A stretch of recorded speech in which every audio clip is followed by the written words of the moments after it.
या compensated demand function क्या होता है कि यहाँ पर हमारा यूटिलिटी जो है ना, यूटिलिटी सर जो भी क्वेश्चन पूछे तो उसमें क्या होगा, नॉमिनल इनकम होगा या रियल इनकम होगा? आगे क्लियर हो जाएगा। यूटिलिटी इज गिवन, यहाँ पर क्या होता है हमारा यूटिलिटी जो होता है गिवन होता है, दिया हुआ होता है। ये कैसे पता चलता है कि जब हम लोग हिक्सियन का सब्स्टिट्यूशन इफेक्ट जब हम लोग पढ़ते हैं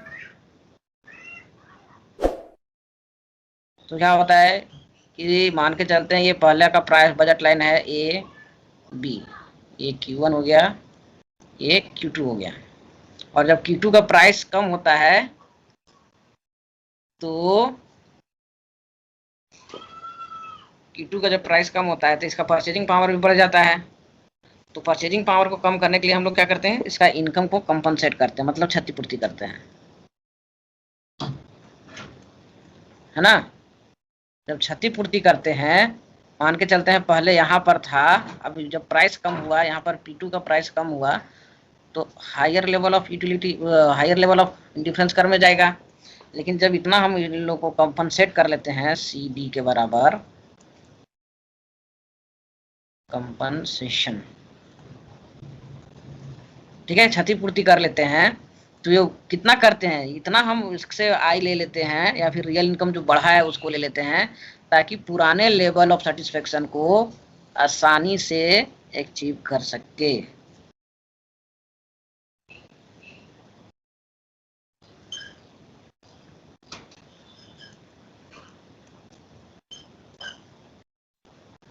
ठीक है, तो यहाँ पर दो कॉम्बिनेशन हो जाता है। अब इसका काम खत्म हो गया कि ये पहले वाला कॉम्बिनेशन हो गया यहाँ पर, और ये अभी का कॉम्बिनेशन हो गया कंपनसेटेड पे। लेकिन दोनों जो पॉइंट है E1 E2 और E3, ये E1 और E2 ये कहाँ पर है, सेम इन डिफरेंस कर्व है, सेम IC कर्व है। तो ये दोनों से हमारा या दोनों से सेम लेवल ऑफ सेटिस्फेक्शन प्राप्त होगा, सेम लेवल ऑफ सेटिस्फेक्शन, है ना। लेकिन कंज्यूमर के पास क्या है, चॉइस है। लेवल ऑफ सेटिस्फेक्शन जो यहाँ पर U1 था, यहाँ पर इसको U0 मिलेगा। या तो ये पुराना कॉम्बिनेशन को ले या फिर ये नया कॉम्बिनेशन को लो जिसमें Q1 का कम प्राइस है तो उससे ज्यादा Q2 का प्राइस कम हुआ है तो Q2 का क्वांटिटी ज्यादा ले, क्योंकि और Q1 को सेक्रीफाई करें। तो इसके पास दोनों ऑप्शन, यही E1 और E2 में ये क्या हो जाता है, इंडिफरेंस होता है। तो यहाँ पर एक चीज ध्यान देने वाली बात है कि जब हम लोग कंपनसेट कर रहे हैं तो यूटिलिटी जो है U0 ये हमारा गिवन है, हमको एनी हाउ अचीव करना है।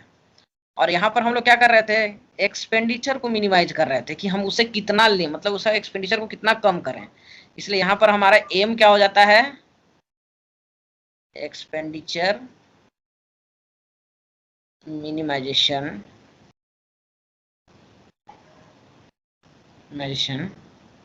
विथ,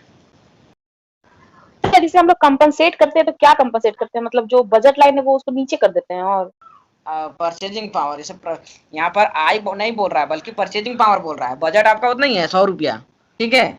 बस पहले 20 रुपये किलो टमाटर ले रहे थे तो 5 किलो ले रहे थे, अब जो है अब 10 रुपये हो गया तो अब 10 किलो ले रहे हैं। तो वही बोलता है कि भाई कि आपको 5 किलो लेना है तो 5 किलो ही लेना है, तो आपसे कितना पैसा ले लेंगे, 50 रुपये ले लेंगे ना, क्योंकि आपका रियल इनकम कितना बढ़ गया, सीधे 50%। तो वो कंपनसेट कर रहा है, बढ़ गया है तो ले लो, है ना, विड्रॉ कर लो। बस समझ आ रहा है कि नहीं। और अगर घट जाता, मान के चलते 20 से 40 हो जाता, तो गवर्नमेंट सब्सिडी के तौर पे देती है ना, ताकि आपका कंजम्पशन लेवल बड़ा बना रहे, राशनिंग के तौर पे देती है, या फिर महंगाई भत्ता, मतलब कि बढ़ जाएगा तो ले लेगी और घट जाएगा तो दे देगी। उसी को हम लोग कहते हैं कंपनसेशन वेरिएशन। मतलब कि आपका जो पुराना लेवल ऑफ सेटिस्फेक्शन है वो आपको अचीव होना चाहिए। हम लोग क्या माने थे, Q1 Q2 P1 Q1 plus P2 Q2 equal to M। और यहाँ M क्या है हमारा, एक्सपेंडिचर मिनिमाइजेशन, कि इतना हम आपका खर्च को कम कर दें। ऐसा नहीं कि इतना खर्च कर दें कि पहले जितना खा रहे हैं तो उतना भी ना खा पाए, है ना, उतना यूटिलिटी आपको कम से कम मिलना चाहिए। तो यही हमारा जो फंक्शन है ना, वो हमारा जेड फंक्शन जो हो जाएगा वो क्या हो जाएगा, P1 Q1 plus P2 Q2 plus, अब जो काम हम लोग वहां करते थे वो काम अब यहाँ पर करना पड़ेगा Q1 Q2, क्योंकि ये हमारा गिवन है, ये कुछ भी ले हमको उसे मतलब नहीं है, ये दोनों का डिफरेंस हमारा क्या आना चाहिए, Q1 Q2 इक्वल टू 0, मतलब कि जितना हमारा ये यूटिलिटी दोनों के बीच से हमको मिलना चाहिए। तो वही चीज यहाँ पर आपको लिख सकते हैं U0 माइनस Q1 Q2। बात समझ में आ गया? तो यहाँ पर कंडीशन फॉर मिनिमाइजेशन हो जाएगा, कंडीशन फॉर मिनिमाइजेशन, तो ये क्या हो जाएगा, dz bye dq1 equal to कितना आ जाएगा, dq1, तो ये p1 हो जाएगा प्लस यहाँ पर माइनस हो जाएगा लेमडा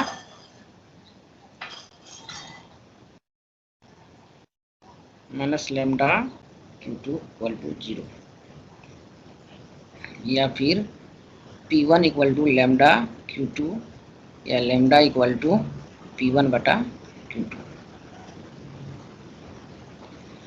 उसी तरह से हम लोग को दूसरा dz बाई dq1 2, तो यहाँ पर हो जाएगा P2 minus lambda Q1 equal to 0, तो P2 equal to lambda Q1 या लेमडा इक्वल टू क्या हो जाएगा, P2 बटा Q1, और नेक्स्ट क्या हो जाएगा dz बाई डी लेमडा, तो डी लेमडा जब आएगा तो ऑटोमेटिक है कि ये सारा आ जाएगा portion U0 minus Q1 Q2 equal to 0, या U0 equal to Q1 Q2। अब यहाँ पर देखिए ये लेमडा और ये लेमडा के वैल्यू को इक्वेट कर देंगे तो क्या आ जाएगा,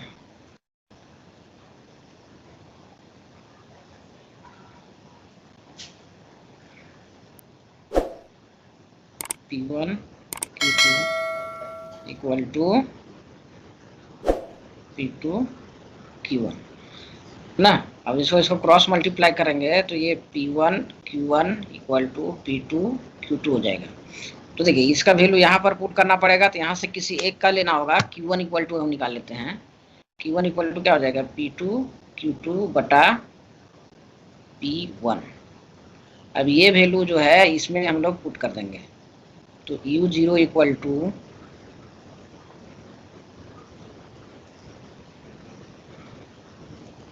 Q1 की जगह पर ये लिखा जाएगा P2 Q2 बटा P1 इंटू Q2, या U0 इक्वल टू यहाँ पर क्या हो जाएगा P2 बटा P1 इंटू Q2 का स्क्वायर, या फिर यहाँ हो जाएगा U0 P1 equal to P2 और Q2 का स्क्वायर,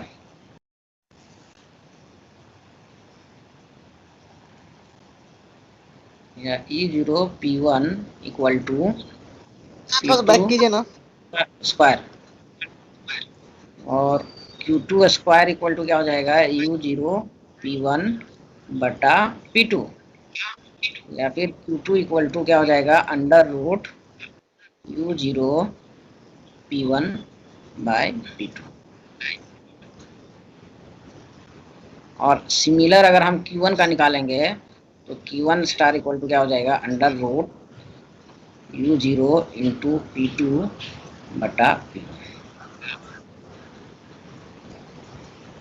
तो ये दोनों जो हो गया क्या आ गया आपका कंपनसेटेड डिमांड फंक्शन। अब यहाँ पर देखिए कि Q2 ये जो फंक्शन ऑफ क्या हो गया, यहाँ पर वो दूसरा फंक्शन लेता है, जी ले लेते हैं, ये हो गया क्या, देखिए यहाँ पर एक रिलेशन आपको समझ में आ गया कि Q2 जो है अपने प्राइस से नेगेटिव रिलेशनशिप है इनवर्स, और ये P1 का जो प्राइस है ना, तो इंडिफरेंस कर्व में जो होता है Q1 और Q2 तो इसका प्राइस P2 और इसका प्राइस P1। तो ये दोनों सब्स्टिट्यूट गुड्स होता है ना। तो अगर सब्स्टिट्यूट गुड्स है तो क्रॉस प्राइस रिलेशन क्या होता है, X1 X2 P1 P2। तो क्रॉस डिमांड क्या होता है इसका, पॉजिटिव, है ना। तो यहाँ पर भी आपका आ रहा है ना पॉजिटिव, कि अगर इसका प्राइस बढ़ जाएगा तो P1 का Q2 का डिमांड बढ़ जाएगा, है ना। जैसे कि इसका डिमांड अगर प्राइस बढ़ गया तो इसका घट जाएगा, तो इसके बदले में इसका डिमांड बढ़ जाएगा, ठीक है। ये क्या चीज हो जाएगा कि Q2 is a function of क्या हो गया, U0 तो इसका कांस्टेंट हो गया, बल्कि P1 P2। तो Q2 इक्वल टू भी वही चीज हो जाएगा, Q1 इक्वल टू सेम चीज आएगा, कांस्टेंट यूटिलिटी P2, इसको H मान लेते हैं। फंक्शन तो चेंज करना पड़ेगा ना। बेसिकली हमारा क्या था, U is a function of Q1 Q2। तो ये हमारा क्या था, डायरेक्ट यूटिलिटी था, यूटिलिटी फंक्शन। तो इनडायरेक्ट यूटिलिटी फंक्शन क्या हो जाएगा,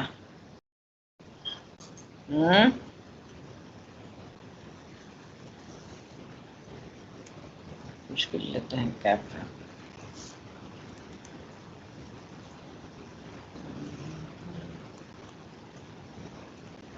ये हो जाएगा।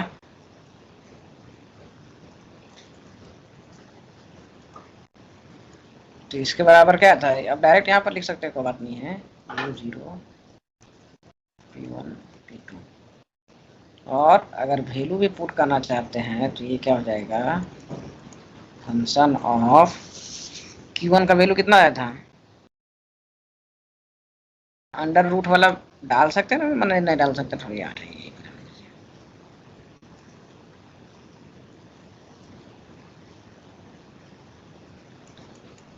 मतलब कि जो हिक्सियन डिमांड फंक्शन है उसका यूटिलिटी फंक्शन जो डिपेंड करता है, यूटिलिटी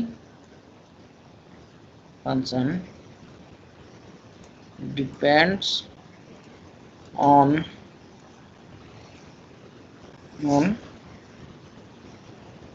price of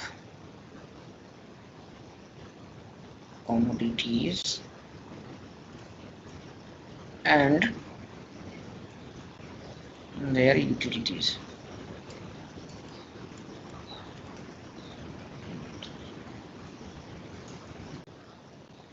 सर ये इनडायरेक्ट डिमांड फंक्शन क्यों लेते हैं?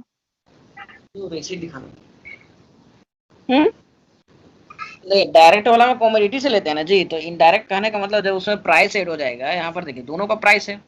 तो इनडायरेक्ट कहने का मतलब कि डायरेक्ट में हमारा क्या था कि अगर यूटिलिटी हमको बढ़ाना है तो एक्स और वाई दोनों हम जितना चाहे उतना कर लेते हैं। लेकिन जब हमारे पास प्राइस और ये सारा चीज आ जाता है तो हमारे पास यूटिलिटी जो है वो सिर्फ कॉमोडिटी पे डिपेंड नहीं करता है, बल्कि एक तो खुद का प्राइस होता है और एक उसका कॉम्प्लीमेंट्री या सब्स्टिट्यूट गुड्स जो है उसके प्राइस पे भी डिपेंड करता है, और दूसरा हम कितना यूटिलिटी प्राप्त करना चाहते हैं ये चीज दिखाता है, ठीक है। अंतर क्या है हिक्सियन और मार्शलियन डिमांड फंक्शन में। तो एक तरफ इधर हम मार्शल का ले लेते हैं और दूसरा ले लेते हैं हिक्स का, या फिर ऐसे भी कह सकते हैं ऑर्डिनरी वर्सेस कंपनसेटेड।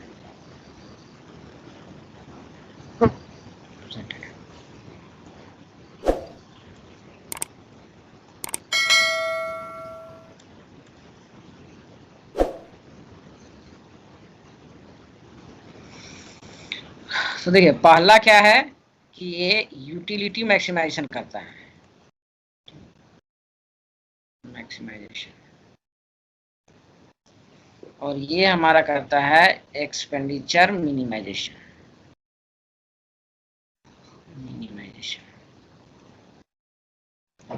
ठीक है, ये बात करता है आपका नॉमिनल इनकम का, और ये बात करता है रियल इनकम का।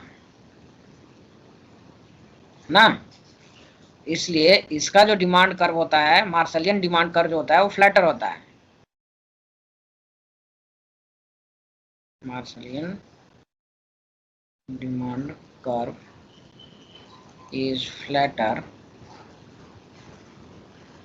और इसका जो डिमांड कर्व होता है, हिक्सियन डिमांड कर्व जो होता है, हिक्सियन डिमांड कर्व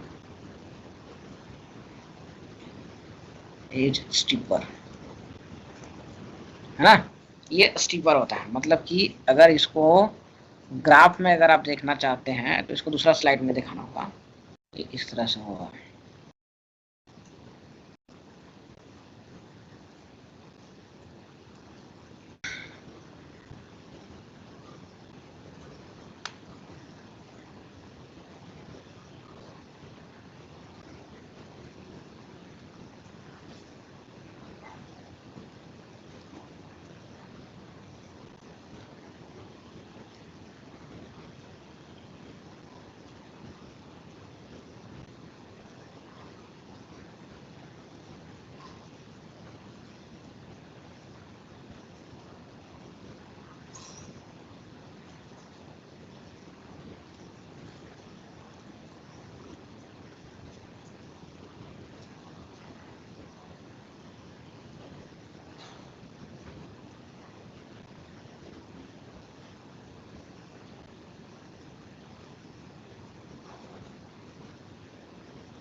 ठीक है, समझ में आ गया।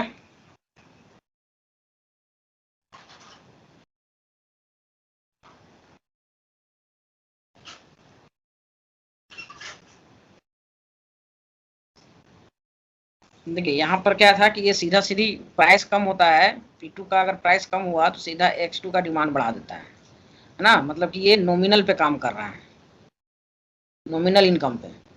जबकि हिक्सियन का क्या होता है कि जब प्राइस Q2 का कम होता है तो ये यहाँ से यहाँ पर चला जाता है ना, IC1 से IC2 में। लेकिन जब इसको हम लोग कंपनसेट कर देते हैं तो वापस फिर ये यहाँ पर आ जाता है। तो इसका एक्चुअल यही दो कॉम्बिनेशन बचता है, तो इसमें ये यहाँ पर आ जाएगा और इधर से यहाँ पर आ जाएगा। तो दोनों में आपको अंतर नजर आ रहा होगा कि ये थोड़ा सा क्या है, स्टीपर है, क्योंकि ये काम करता है आपका रियल इनकम पे, है ना। और ये जो है आपका फ्लैटर है। और ऐसा क्यों हो रहा है? क्योंकि ये हमारा नॉमिनल इनकम पे बात करता है।